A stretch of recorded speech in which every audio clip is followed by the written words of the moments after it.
Kita panjatkan puji dan syukur atas kehadiran Allah yang Maha Kuasa yang telah memberikan nikmat kesehatan kepada kita sehingga bisa hadir di kesempatan baik hari ini insyaallah. Yang terhormat Dewan Juri serta para hadirin yang berbahagia, perkenalkan kami dari tim Musyawarah Desain Aplikasi Komputer Al-Quran Universitas Komputer Indonesia yang diketuai oleh Saudara Buni Al-Amin. Kemudian saya selaku anggota dari Hamdani dan Rafiq Rahman.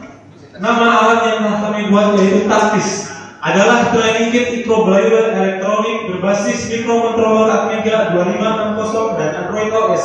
Dosen pembimbing Bapak Hidayat MK dan Bapak Muhammad Sukron MPDI. Baik.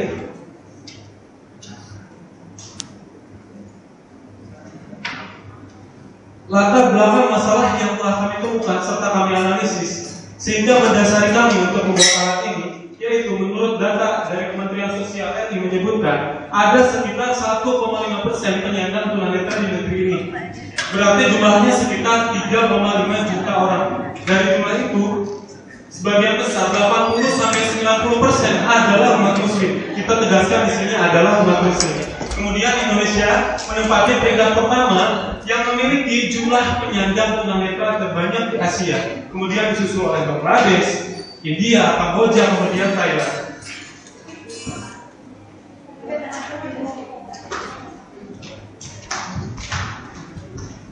Nah, mengingat jumlah banyaknya tunanetra di Indonesia, itu setara dengan jumlah penduduk di Singapura. Begitu banyaknya memang ternyata. Terus Badan WHO Kesehatan Dunia itu memperhitungkan tahun 2020 kelak jumlah penyandang tunanetra di dunia akan mengalami peningkatan sebanyak 2 kali lipat dari jumlah sebelumnya, sekitar 90 sampai ya juta orang gitu, sangat banyak. Kemudian, nah di samping itu semua belajar dan memahami Al-Quran itu penting bagi umat muslim karena merupakan pedoman bagi kita tentunya. Allah menegaskan dalam Quran surat Al-Ankabut ayat 45, bacalah apa yang telah diwahyukan kepadamu, yaitu Alkitab, Al-Quran, dan dirikanlah sholat, maka wajib bagi setiap. Terus Allah menegaskan kembali dalam surat Al-Quran yang dijelaskan secara berulang-ulang pada ayat 17, 22, 32, dan 40 yang isinya, dan sesungguhnya kami telah mudahkan Al-Quran bagi siapapun yang mempelajarinya dengan bersungguh-sungguh. Maka Allah sudah menjamin bagi umat muslim siapapun yang mempelajari Al-Quran dengan bersungguh-sungguh, termasuk para penyandang tunanetra dengan membaca Al-Quran Braille yang insya Allah termudahkan dengan alat para penyandang tunanetra seperti itu, insya Allah. Harga 100.000 sampai 200.000 satu Al-Quran itu sudah berkualitas, insya Allah baik, dengan dari bahan kertas, penampilan warna, terjemahan dan sebagainya. Namun berbeda untuk Al-Quran Braille pada umumnya, mereka harus mengeluarkan Rp50.000 untuk per juznya. Bisa kita bayangkan untuk 30 juz kita kalkulasikan sampai Rp1.500.000. Perbandingannya sangat berbeda sekali. Kemudian sulitnya mendapatkan Al-Quran Braille ini. Menurut beberapa sumber yang telah kami baca, hanya ada 2 percetakan Al-Quran Braille di Indonesia. Salah satunya atau yang pertama yaitu di Yayasan Wirataguna di Bandung. Kemudian di Yayasan Raudatul Mahfudin di Serpong, Tangerang Selatan. Alhamdulillah, kami telah mengunjungi salah satu yayasan percetakan Al-Quran Braille ini, yaitu di Yayasan Wirataguna di Bandung. Di sana kami mendapatkan fakta unik. Uniknya yaitu Al-Quran Braille ini dicetak manual sejak tahun 1975 hingga sekarang. Bahkan para pelakunya atau pembuatnya itu sendiri, para penyandang tunanetra itu sendiri hingga sekarang. Kemudian kendala yang ketiga yaitu metode pengajaran mikro belum banyak diterapkan pada Braille cetak. Belum banyak, mungkin sangat jarang gitu. Terus kemudian kurangnya jumlah tenaga pengajar mikro bagi tunanetra, khususnya guru yang ahli dalam mengajarkan mikro serta dengan Al-Quran Braille ini. Mungkin sangat jarang ditemukan. Selanjutnya akan diterangkan oleh rekan saya.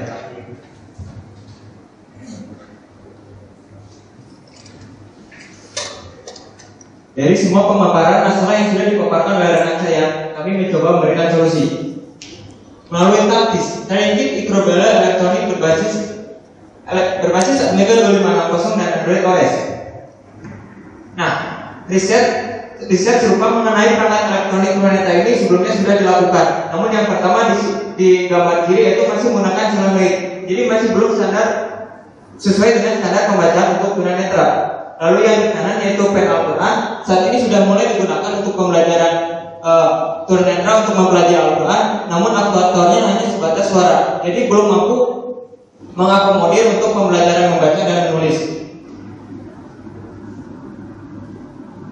Di sini kami berinovasi membuat sebuah alat yang memudahkan proses belajar mengajar antara guru Iqra dengan muridnya seorang penyandang tunanetra, di mana guru Iqra ini siapapun bisa melakukannya tanpa harus mengetahui sistematika penulisan braille pada Al-Quran.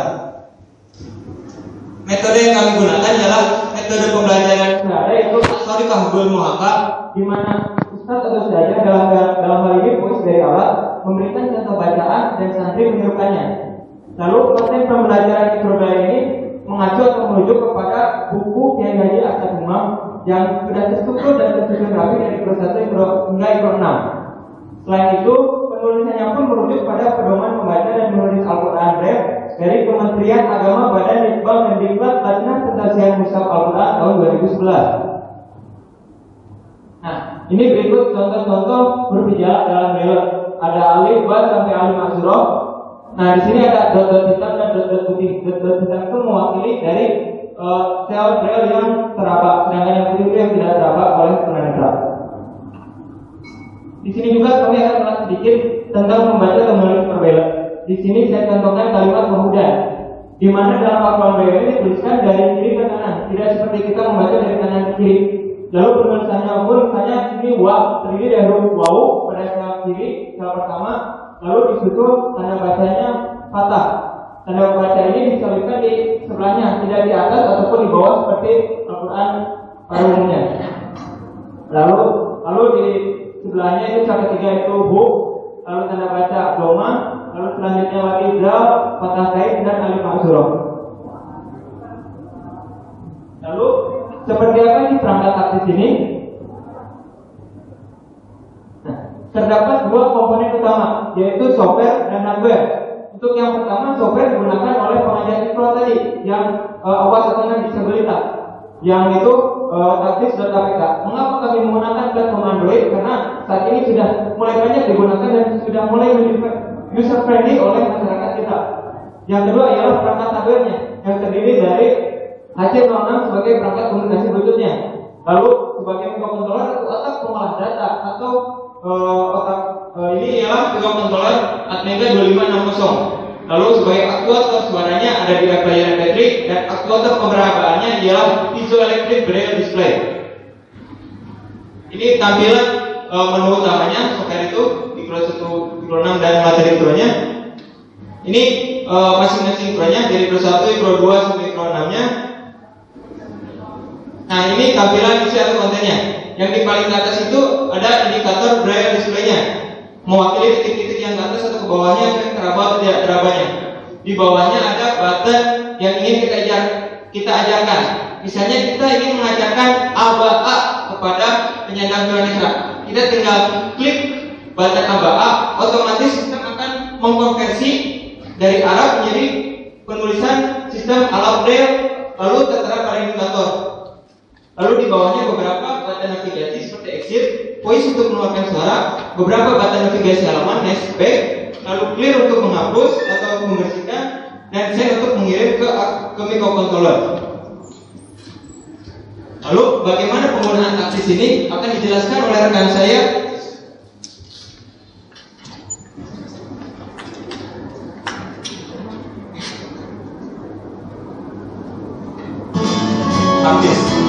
Taktis dilengkapi oleh 20 buah braille display, di mana satu buah braille display tersebut mampu menampilkan satu buah karakter, baik itu huruf hijaiyah atau tanda baca.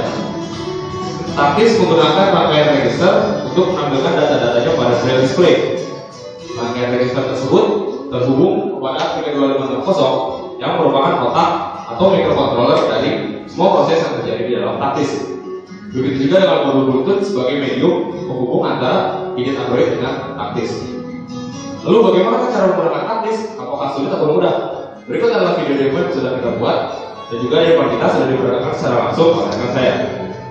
Pertama, Saya nyalakan sebuah saklar, yaitu saklar inverter. Saklar tersebut berfungsi untuk menyalakan display braille. Jadi titik-titik yang ada pada display braille tertarik ke bawah sehingga tidak mengganggu cara pembacaan nantinya. Setelah menyalakan saklar inverter, kita nyalakan saklar power untuk Atmega 2560. Seperti yang sudah dijelaskan sebelumnya, Atmega 2560 ini adalah otak atau microcontroller dari komponen saklar di dalam taktis. Taktis dilengkapi oleh speaker sebagai aktor suara. Maka dari itu, kami melengkapi taktis dengan knob volume. Knob volume ini berfungsi untuk mengatur rasa keluaran suara. Jadi tidak perlu khawatir apabila suara yang keluar dari taktis terlalu besar untuk didengar ataupun terlalu kecil. Selain interface hardware, kita juga memiliki interface software pastinya. Bagaimana cara menggunakan interface software ya? Berikut adalah caranya. Pertama, kita install aktif.apk. Setelah terinstall, kita bisa buka aplikasi tersebut pada gadget Android kita. Untuk tampilan utama berupa menu mikro 1 sampai 6 dan juga menu materi mikro. Untuk memulainya, kita dapat pilih menu materi yang kita pelajari atau yang kita ajarkan. Setelah kita pilih, akan muncul menu Bluetooth. Pastikan Bluetooth pada gadget Android Anda sudah terhubung dengan Bluetooth pada taktis. Setelah terhubung, akan muncul menu baru, yaitu menu Bluetooth AC06. AC06 ini adalah Bluetooth dari taktis. Setelah terhubung, akan muncul tampilan utama dari menu yang kita pilih. Di sana terdapat gambar petunjuk, lalu bacaan-bacaan dan halaman. Pada tiap menu mikro kita mempunyai 3 halaman, di mana setiap halaman mempunyai 2 baris bacaan. Setelah kita pilih bacaan yang ingin kita tampilkan, gambar petunjuk akan menunjukkan bagaimana keluaran huruf braille pada taktis. Berikut adalah tampilan atau display braille pada taktis yang sudah kita pilih pada gadget Android. Untuk penulisan pada display braille ini, kita menggunakan penafsiran standarisasi Al-Quran Braille, yaitu penulisannya ditulis dari kiri ke kanan, tidak seperti Al-Quran pada umumnya ditulis dari kanan ke kiri. Nah, dapat dilihat data akan bergeser ke kanan sesuai dengan fungsi sinkronisasi yang kita buat.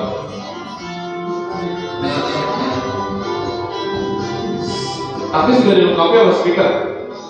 Speaker ini sebagai aktor suara yang akan mengeluarkan lafal atau bacaan yang kita pilih pada gadget Android. Jadi para penyandang tunanetra pun dapat mendengarkan bagaimana sih cara atau melafalkan bacaan yang dia raba atau dia baca pada display braille. Selain menu mikro, kita juga memiliki menu materi pro. Menu materi ini ditujukan untuk para pengajar. Jadi para pengajar tidak perlu khawatir apabila mereka tidak mengetahui bagaimana sih huruf hijaiyah dalam braille, tanda bacanya, atau dan lain-lain. Di menu ini terdapat 10 menu submenu, dimulai dari huruf hijaiyah braille, tanda baris, tanda mat, tanda wakof, tamar foto, dan lain-lain. Sekian video demo dari kami. Terima kasih.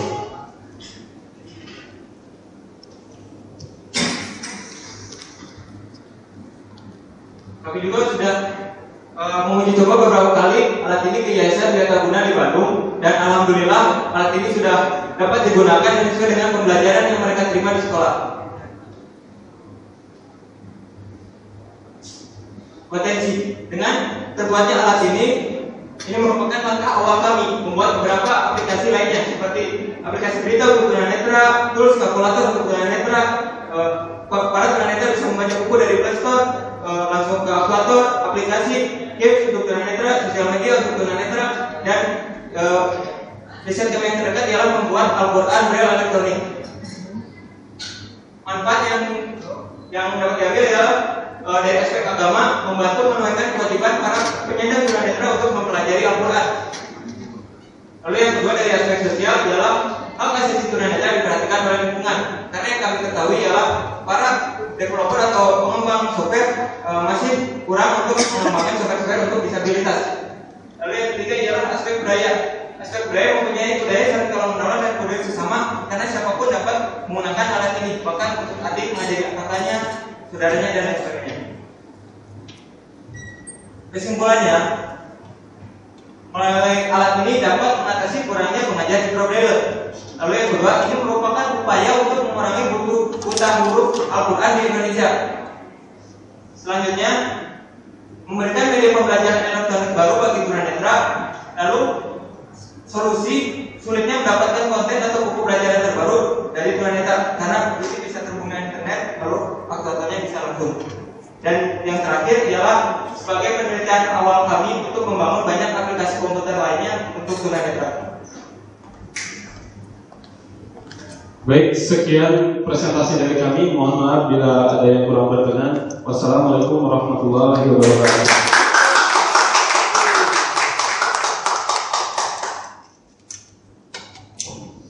Baik, apresiasi saya bagi Anda yang telah presentasikan dan membuat alat itu.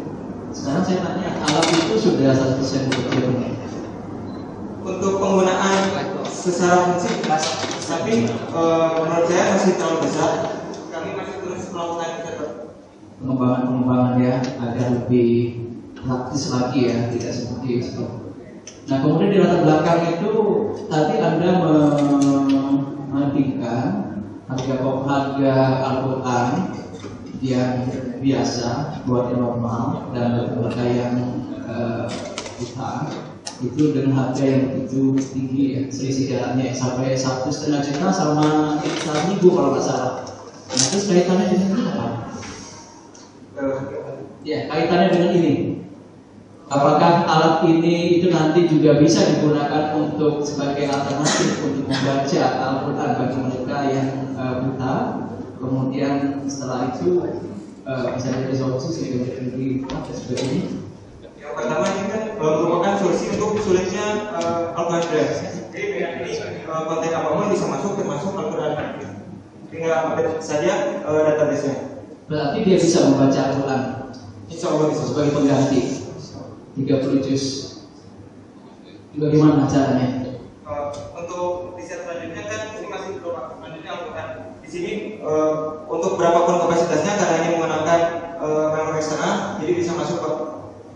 Jadi sedangkan konten dari pembacaan ininya nanti kami tinggal copy dari pesan Al-Quran. Itu kalau itu ada berapa jilid itu? Sampai berapa jilid? Sampai 6. Sudah lengkap diaplikasikan di semua. Berapa memori yang dicoba?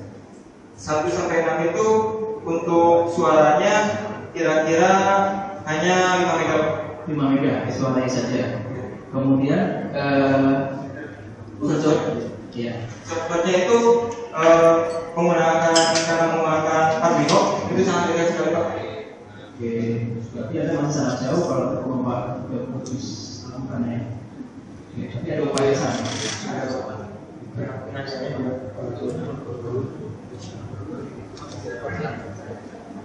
Iya, tadi juga sudah dibahas ya, dasar risetnya menggunakan Al-Quran tapi kok barangnya masih pro berbeda. Mungkin saya sedikit tanya, unit costnya berapa ya? Karena ini awal penelitian kami, barang-barangnya masih kebanyakan masih impor dari luar Pak. Kira-kira sekitar 7 juta. Itu 7 juta. Kalau sudah sampai pada tahap manufaktur kira-kira berapa? Untuk 10.000. Untuk manufaktur kami masih belum bisa mengestimasikannya secara langsung Pak. Namun bila visual display ini bisa kami riset dan sudah mulai kami kaji Pak, ini bakal sangat drastis Pak. Apakah bisa lebih murah dari 2,5 juta? Belum bisa pastikan Pak. Belum bisa lebih murah dari 2,5 juta. Terus kemudian kenapa nggak menggunakan teknologi yang lebih baru dan lebih murah? Contoh saya pakai haptic feedback. Pernah tahu ya haptic feedback? Itu kan bisa pakai haptic feedback. Jadi perangkat hidupnya bisa seperti buka kalau dia berubah dari dia berita kan fungsinya sama ya. Kalau itu perkenalan itu pembacanya masih lambat Pak. Jadi dia masih nunggu perkenalan. Kalau ini pun karena pembacaan biasa Tuhan yang itu cepat. Kami juga sudah diriset sebenarnya Lebih cepat. Dan mungkin yang terakhir tanggapan aja. Jadi kan pakai contohnya Ray Charles itu gospel. Tahu ya ini gospel. Informasi aja, informasi. Satu hal waktu habis ya. Anda terinspirasi sahabat siapa sehingga akan mengumpulkan berframing? Karena di lab kami kebanyakan itu riset mengenai tentang disabilitas Pak. Nah, belum ada yang mengangkat tentang disabilitas tunanetra, khususnya tentang Al-Quran kami. Jadi kami melihat tempat web kami juga dekat dengan Wiataguna, yaitu Yayasan Tunanetra terbesar se-Asia Tenggara. Kami ada sahabat namanya di tunanetra. Ada yang sama. Saya pernah coba, tapi kebetulan namanya lupa. Ada sahabat kami ada yang menghafal Al-Quran tapi tunanetra. Luar biasa bisa menghafal 30 juz. Ya, cari ya. Insya Allah. Selamat ya. Terima kasih atas sarannya dari kita minta doanya untuk semuanya.